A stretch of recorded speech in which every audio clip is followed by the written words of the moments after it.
नमस्कार, आप देख रहे हैं अजय भारत और मैं हूं आपके साथ अलका सिंह।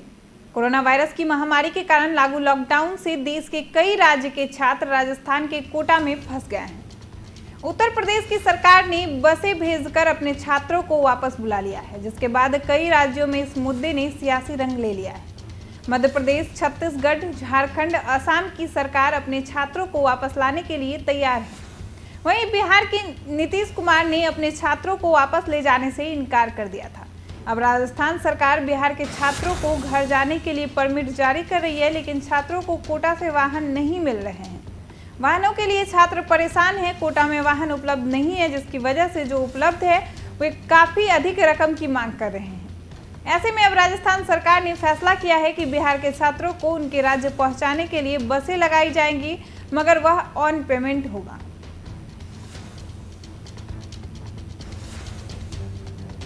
तो आपको एक बार फिर से बता दें कि कोरोना वायरस की महामारी के कारण लागू लॉकडाउन से देश के कई राज्यों के छात्र राजस्थान के कोटा में फंस गए हैं। उत्तर प्रदेश की सरकार ने बसें भेजकर अपने छात्रों को वापस बुला लिया है, जिसके बाद कई राज्यों में इस मुद्दे ने सियासी रंग ले लिया है।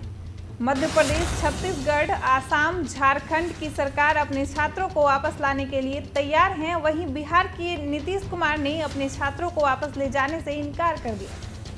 अब राजस्थान सरकार बिहार के छात्रों को घर जाने के लिए परमिट जारी कर रही है, लेकिन छात्रों को कोटा से वाहन नहीं मिल रहे हैं। वाहनों के लिए छात्र परेशान हैं।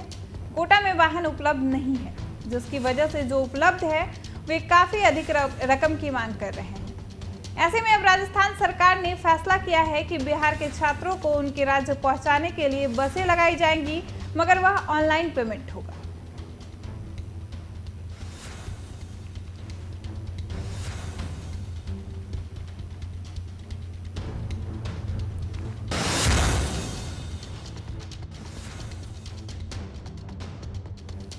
और इस खबर पर ज्यादा जानकारी के लिए हमारे सहयोगी गौतम लाइव जुड़ चुके हैं।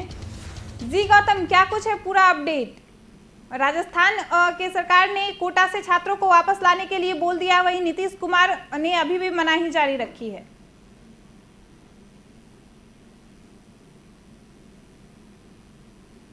देखिए, ये कोटा सरकार का अपना फैसला है कि कोटा के जो बच्चे हैं जो अलग अलग राज्यों में पढ़ते हैं उनको पहुंचाने के लिए जो कोटा से ये एक तरीके की एडवाइजरी है और उसको ये कहा गया है कि परमिट मिलेगा और परमिट के भी कुछ अपने कंडीशन होंगे। लेकिन ये जो राहत है ये कोटा के उन परिवारों के लिए ही नहीं बल्कि जो अलग अलग राज्यों में जो बच्चे पढ़ते हैं वो उनके लिए बड़ी अच्छी खबर है, क्योंकि जिस तरह से आप देखिए कि सरकार अलग अलग निर्णय ले रही थी। बिहार सरकार के जो दावे थे वो अपने दावे थे साफ तौर पे नीतीश सरकार ने लॉकडाउन के मद्देनजर ये बातें कही थी कि सरकार लॉकडाउन को फॉलो करेगी, जो बच्चे जहां हैं अभी वहीं रहें, क्योंकि उनको बहुत ज़्यादा दिक्कतें नहीं हो रही थी। लेकिन इस बीच जब उत्तर प्रदेश की सरकार ने बिहार और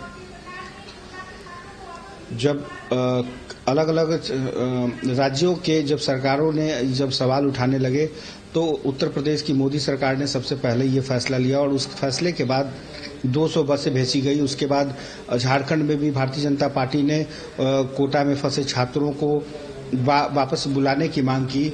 इसके साथ ही बिहार में भी अलग अलग तरीके से जो परिवार के लोग हैं वो ये कहने लगे थे कि आखिर उनके बच्चे वहाँ असुरक्षित हैं क्योंकि कोरोना का लॉकडाउन है, और इस बीच उनको वापस बुलाने की कवायदें तेज हो गई थी। लेकिन इस बीच सबसे ज्यादा मामला तूल पकड़ा विधायक भारतीय जनता पार्टी के विधायक अनिल सिंह के द्वारा, जब उन्होंने अपनी बेटी को लाने के लिए कोटा से परमिट जारी करवाया और परमिट के तहत ही वो लेके आते हैं, तो उसके बाद बिहार में जो आरोप प्रत्यारोप का जो दौर है वो शुरू हो जाता है। ऐसे में अब कोटा के इस परमिट के एडवाइजरी के बाद संभवतः परिवार के लोग सुकून के साथ उन बच्चों को अब देख सकेंगे, ला सकेंगे, क्योंकि कोटा की सरकार ने ये फैसला लिया है। और इस सरकार के फैसले के बाद जो सीमा की जो सरहदें हैं शायद वहां पर या फिर क्वारंटाइन पहले किया जाएगा, उसके बाद बुलाया जाएगा। हालांकि अभी भी बिहार सरकार की तरफ से ऐसा कोई भी आदेश जारी नहीं किया गया है,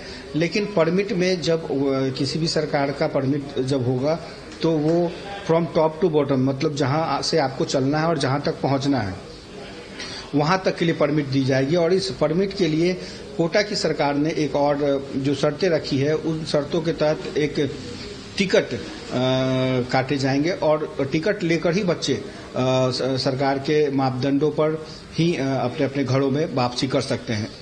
जी गौतम, तमाम जानकारी के लिए बहुत बहुत धन्यवाद आपका।